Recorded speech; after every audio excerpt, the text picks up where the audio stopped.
Tie game. 37 seconds left. Who's it gonna be? Nicola the drive to Ware. Woo! That's a big boy. That's a big boy. We in overtime now. Down 2. Bam just missed a free throw, but I don't care because they about to take the lead. And never mind. Jovic, nice little drive. Don't force that up. Or do, because you're him. Get a stop. I like it. They're able to switch everything. It's beautiful. It's beautiful. That's a tough shot. That's a tough shot. Please don't settle this time, Herro. You sold it. Never mind. Why? Why are you settling? Oh, my God. By 2. Don't settle this time, Tyler. Please don't settle. I want a good look, man. I know I said I was tired of blowouts, but I've had enough. Good move, Bam. Dunk on his head. Tell the haters that you heard him. That would be me. I hear you. 2 minutes. Dos minutos. I'm going to get y'all the reaction. Herro looking like he's going to settle again. No, he hits Duncan Robinson, and that's cash because that boy does not get that ball where. Get that ball, Bam. I spoke too soon. Herro! I need a hero! All right, get that stop now. Look at that. He does everything. This defense is so great with these 3 tall guys on there. Aggressive move by Bam. It's all right. Set it up. Smart play, Tyler. Smart play. That's leap year Tyler, baby. He knows what to do. Paulo can't guard you. He don't need no screen. He don't need no screen. Be strong, Bam. No, you fade away. That's all you do is fade away because you do that. Is that Kobe Bryant or is that Bam Adebayo? I don't know. Look at that. They're switching everything. They can't score on us. We're too big. We're too big. God, you love to see it. God, oh, Herro, jacked it up. I don't care. I told you not to force it. Force it. Nah, don't force it. I'm crazy. I'm tripping. I'm not even gonna lie. I'm tripping. Oh, you gonna go ISO with it, Bam? I know I called you Kobe, but nah, you could pass that up. Oh, that almost went in, too. Oh, that's a little bit too quick. Or not. Or not. Because he's 6'10". They're just gonna dribble it out. That's a win, baby. That's a win. Let me hear the peppers. Y'all know I love with these double overtime games. I like to let the footage that y'all saw do the talking. But I got a lot more to say, and I want to start by apologizing to God because I know I've been complaining about how many blowouts there's been over the last couple of weeks, but boy, did God repay us or punish us because that was the most strenuous, anxiety-riddled fourth quarter, first overtime, double overtime that I ever seen. And thank God, though, that the Heat came away with this win because if they would have lost, oh, you talk about heartbreaking. It would have been. I don't even got to think like that, though. Lord knows we've had enough heartbreaking losses this season. But what a fun one. What an exhilarating game. As you really saw what I can't say is anything but a turning of the tides for this Heat team. Now, yes, I'm sure I've said that before, that, oh, this is where the Heat turn their season around. And you can only say that so many times. Or I guess not really, right? They could turn it around to go forward, and then they turn it around to go back, and then they turn it around to go forward. So I guess theoretically, me continually saying that this is a turning point for the Heat is true, because eventually you're going to end up right back where you started, which is 500. But in all seriousness, though, when you look at the group that ended that game and how great they played on both sides of the ball, I mean, offensively, there's some things you can fix, but especially defensively, oh my God, was that fun to watch? Was that promising to see?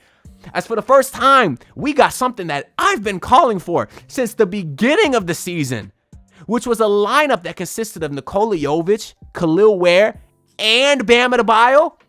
Those 3 ended the game with both overtimes and ended the fourth quarter, along with Tyler Herro and Duncan Robinson, which is just a beautiful backcourt to play with those 3. Because those guards, my God, do they know how to find their big men. And sometimes our big men know how to find themselves. Khalil Ware today, fourth quarter takeover. The rookie of the year, odds all the way up. I guess the odds are going all the way down, but his stock is going all the way up. Bam Adebayo, back? Is he back? Oh, what an offensive fourth quarter takeover. And not even fourth quarter. He really waited till like double overtime to step up. But boy, did he step up. Oh, and you could just see the emotion on these guys and how much this game meant to them.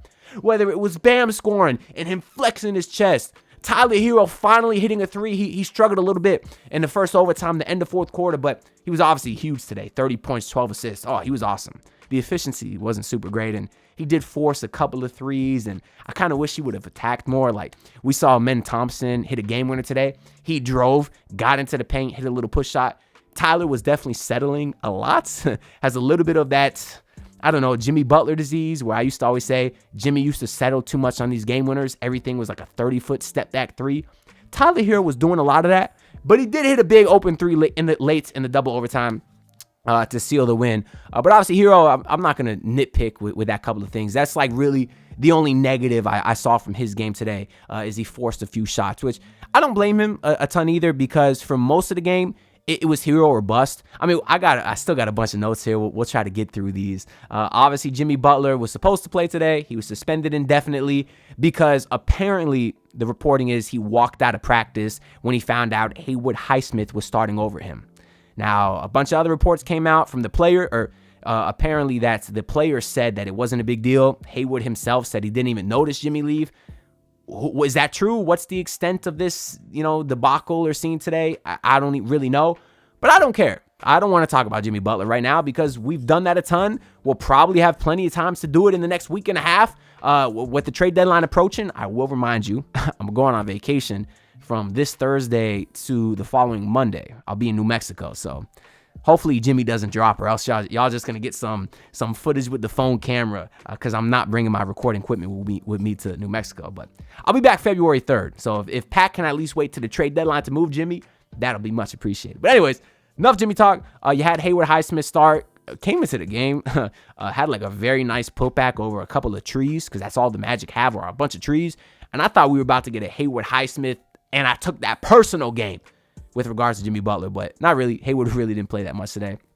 But the Heat did get up as much as 10 early. Then they gave up a 29-9 run to the Magic.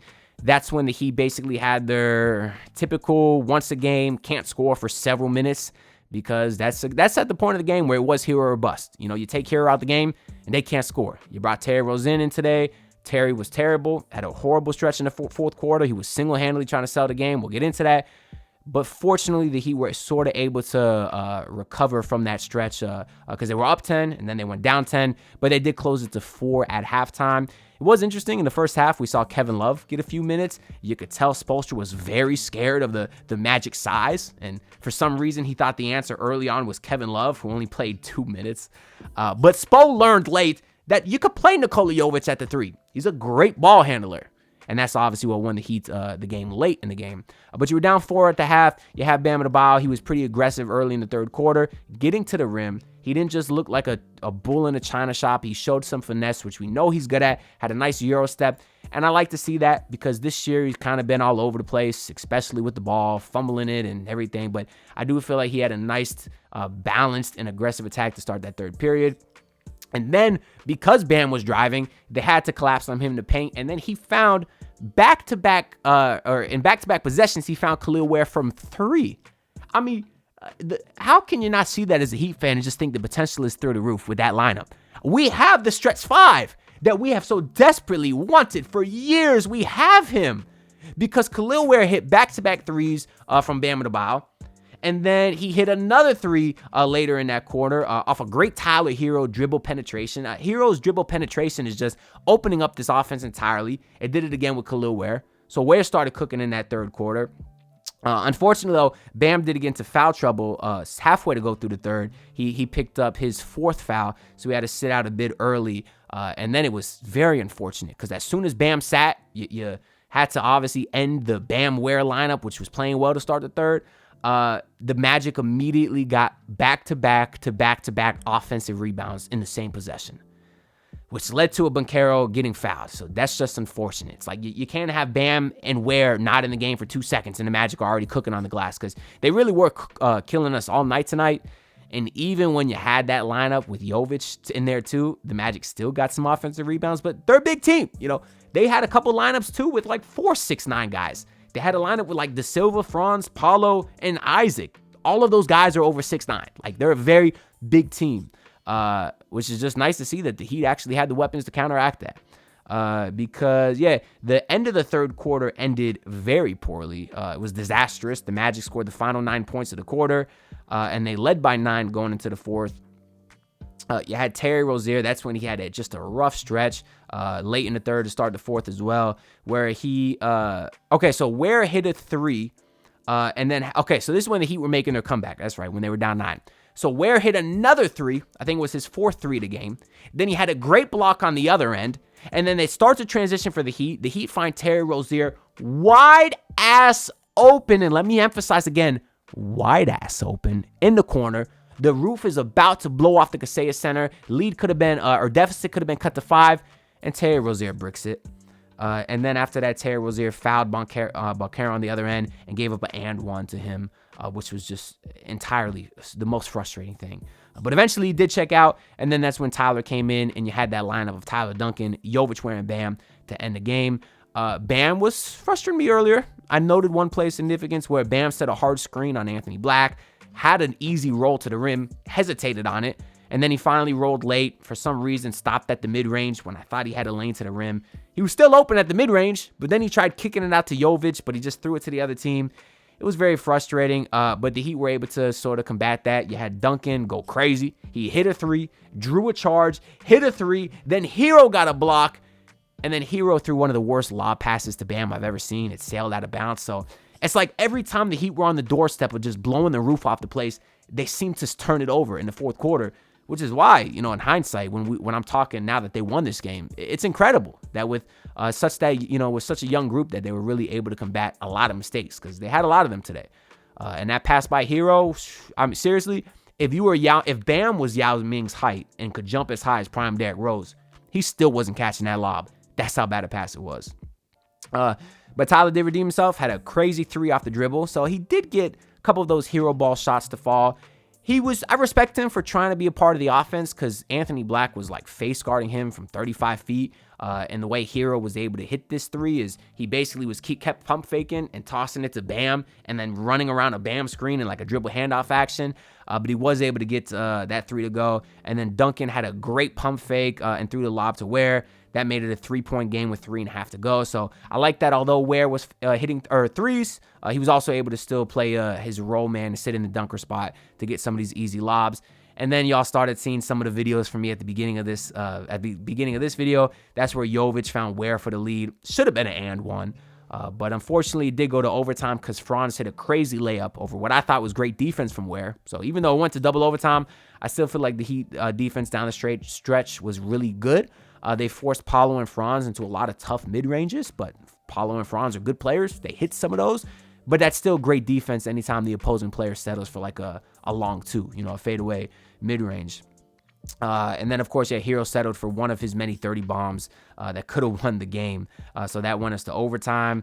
In overtime, you had Jovic with a wildly tough layup to tie the game. I think y'all saw the video of that. The Heat got the ball back with like 1.8 seconds left, but had to inbound full court. And then they wouldn't score. The game would go to double overtime. And then that's where you kind of got Bam and Herro made some huge plays there. So the Stars took it home for you today. And then the thing I might like the most is in the winner's circle. Will Mansell? He does the winner's circles now, right? I forget, because usually the second the buzzer ends, I come in here to record. But I wanted to watch today because I wanted to hear what Herro had to say after such an emotional game for the team, obviously with everything going on. Herro even spoke before the game and said, it just is what it is at this point. We don't know what cards are getting dealt. We got to deal with it. We're professionals. And I like that. He's spoken like a true professional. I really admire the way the whole team, but specifically Herro, have handled this whole Jimmy situation. It is what it is. They learn to deal with it. They're not sitting there and crying about it. And I really like that about them. But after the game, Will Mansell, was it Mansell? Was it Jeremy Taché? No, Jeremy Taché was in the booth with Rothstein, I think. But either way, whoever was in the winner's circle asked Herro if he thinks he should be an all-star. And Herro basically just ignored the question. He said, this was a great team win today. I can't do without these guys. And that might be the biggest growth in Herro this season. Obviously, you got his game. The efficiency's gone up. He's getting to the rim, finishing with his left hand. Free throw rate is up. But it's just his mindset in general. The unselfishness. Not that he's always been a selfish player, but he's not, I wouldn't say he's ever been a selfish player, but he's turning into what I would say is sort of a leader, and when you talk like that, those are leadership qualities. And I respect the hell out of that from Tyler Herro. We'll go into the box score just real quick, just because a lot of numbers were insane. Highsmith today, 4 points. The only reason that's significant is because I took his over of 5. I did not cash, but I had some faith in Highsmith. I don't know, have a little revenge game. But this is not the matchup for him with all the size the Magic have. And now that we see how good this lineup is with all these bigs, Highsmith's minutes might not be too high going forward. But Adebayo today, wow, 1 assist short of a triple-double. 26, 10, and 9. Shot 10 of 15 overall, so you finally got the efficiency back that we've all been begging for. Khalil Ware, 19 and 10, 7 and 8 from the field, 4 of 4 from 3. Oh, God, what a stat. Duncan Robinson today, 15 points, 6 of 13, pretty good.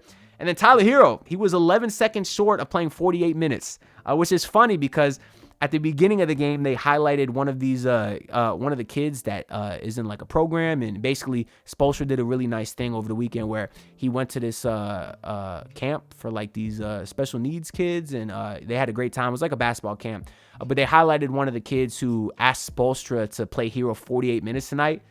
Herro basically ended up playing 48 minutes, which is really funny. So I'm glad that kid got what he was hoping for, because that's awesome. But yeah, Herro today, 2 rebounds short of a triple-double. 30 points, 8 rebounds, 12 assists.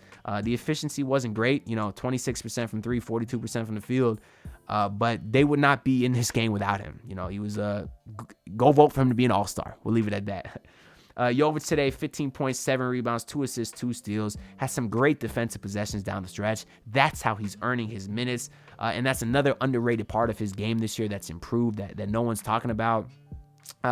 Terry Rozier today, 4 and 9, don't care. And then Pelle Larsson got 20 minutes, 5 points. That's pretty much the only other player of significance. So yeah, fun game. The Heat finally get one game above 500. And man, if you were ever going to find a time to get a tall lineup to get clicking, it would be now, because the next game is versus the Cleveland Cavaliers with a guy named Jared Allen and another guy named Evan Mobley. So it'll be very interesting to see what Spo does. I'd love to see him start the lineup with Tyler, Duncan, Jovic, Ware, and Bam. Does he have the guts to do it? Why not, right? I mean, what are you playing for at this point? I mean, you're pretty much, right now the Heat are, I don't know if the standings are updated. They are updated. They're the 6th seed. Oh, wow. Yeah, that was a big win. With the win, they actually jumped the Magic to be into the 6th seed. All right, it's pretty good. If they could finish top 6 this year, I'll take it. But more so, I'm just excited about continuing to develop the talent on this team. And that's why I guess I am glad they sort of eliminated the Jimmy distraction for now by just telling him to go home. Well, I guess they didn't tell him to go home. They found a way to suspend him indefinitely, but whatever. I don't care about the money in Mickey Arrison's pockets.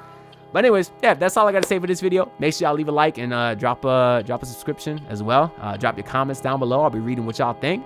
I appreciate all the support. That being said, I'll see you on the next one. Peace out, y'all. Look, pull up in your city, tryna get that dead face. Do it on my own, I don't need no dead weight.